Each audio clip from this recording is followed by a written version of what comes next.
Hello guys, welcome back to our channel. ఈరోజు అయితే మనం పకోడీ కర్రీ ఎలా చేసుకోవాలో చూద్దాం. పకోడీ కర్రీనా అని అనుకునే వాళ్ళకి ప్రాసెస్ చూసేయండి, మీకే తెలుస్తుంది. ముందుగా అయితే ఒక బాండీ పెట్టుకొని అందులో ఆవాలు వేసుకొని అవి కొంచెం వేగాక ఆనియన్స్ వేసుకొని బ్రౌన్ కలర్ వచ్చేంత వరకు వేయించుకోవాలి. మనం ఆనియన్స్ వేసుకున్నాం కదా, ఇందులోనే కొంచెం సాల్ట్ వేసుకుంటే ఆనియన్స్ అనేవి తొందరగా వేగుతాయి. అలా వేసుకున్నాక ఇంకొకసారి కలిపేసుకొని ఇవి ఆనియన్స్ బ్రౌన్ కలర్ వచ్చేంత వరకు మనం వేయించుకుంటూ ఉండాలి. అయితే పకోడీ కర్రీ చికెన్ కర్రీలాగా చాలా బాగుంటుంది. ఆంధ్ర స్టైల్లో అందరికీ తెలుసు, కానీ తెలియని వాళ్ళకి మాత్రమే ఈ వీడియో. నెక్స్ట్ మనం కొట్టి పెట్టుకున్న మిరియాలు, తెల్లగడ్డ వేసి కొట్టుకున్న పేస్ట్ అది వేసుకొని కలిపెట్టుకోవాలి. అలా వేయించుకుంటూ ఉండగా మనం పక్కనే తరిగి పెట్టుకున్న టమాటాలు కూడా వేసుకోవాలి.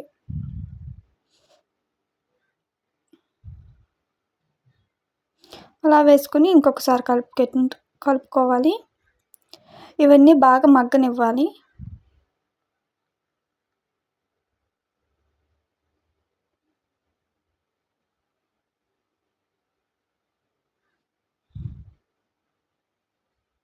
కొంచెం బాగా మగ్గిపోయాయి చూసారా. ఇలా మగ్గినప్పుడే మనకు కావాల్సినంత పసుపు, అందులోనే ధనియాల పొడి 2 స్పూన్లు వేసుకోవాలి.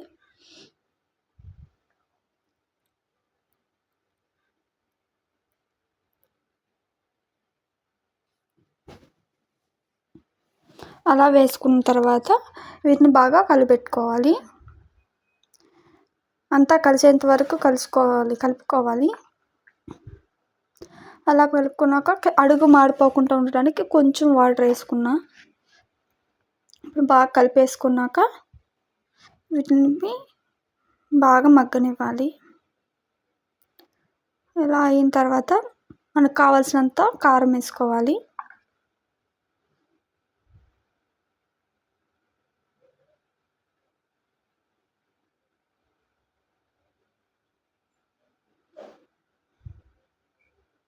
నేనైతే 1.5 స్పూన్ కారం వేసుకున్న తర్వాత మనం కలిపి పెట్టుకోవాలి. బాగా కలిగాక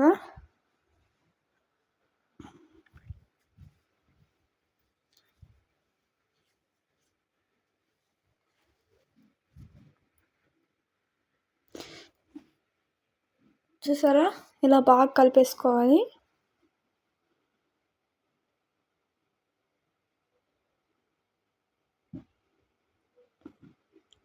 ఇందులో మనకు కావాల్సిన వాటర్ అయితే ఇప్పుడు వేసుకోవాలి.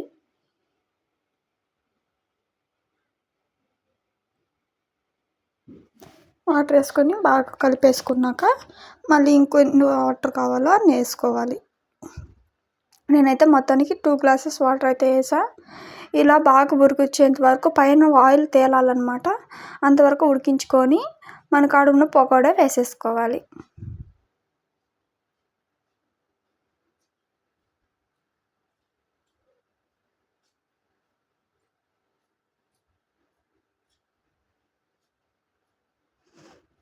పకోడా అంతా బాగా కలిసేంత వరకు కడగబెట్టుకోవాలి. అలా బాగా కలిపెట్టుకున్న తర్వాత మనం వీటిని బాగా ఉడికేంత వరకు ఉంచుకోవాలి. ఒక 10 మినిట్స్ అలా ఉడికితే చాలు. ఒక్కసారి చేసుకొని తినండి. పకోడా కర్రీ ఎలా ఉందో కామెంట్ చేయండి, మీకు ఖచ్చితంగా నచ్చుతుంది. ఇలా ఉడుకులు పైన ఉడుకుతుంది అన్నంగా మనం ఇంకా ఆపేసుకోవచ్చు. చూడండి మనకి ఎలా ఉంటుందో. ఇలా ఉంటుందన్నమాట. తినేటప్పుడు పలుకులుగా భలే తగులుతుంది. ఒకసారి కలిపెట్టుకొని గ్యాస్ ఆఫ్ చేసుకోవడమే.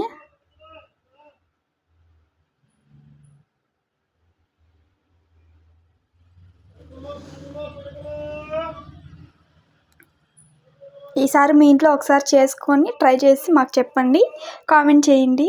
Thank you.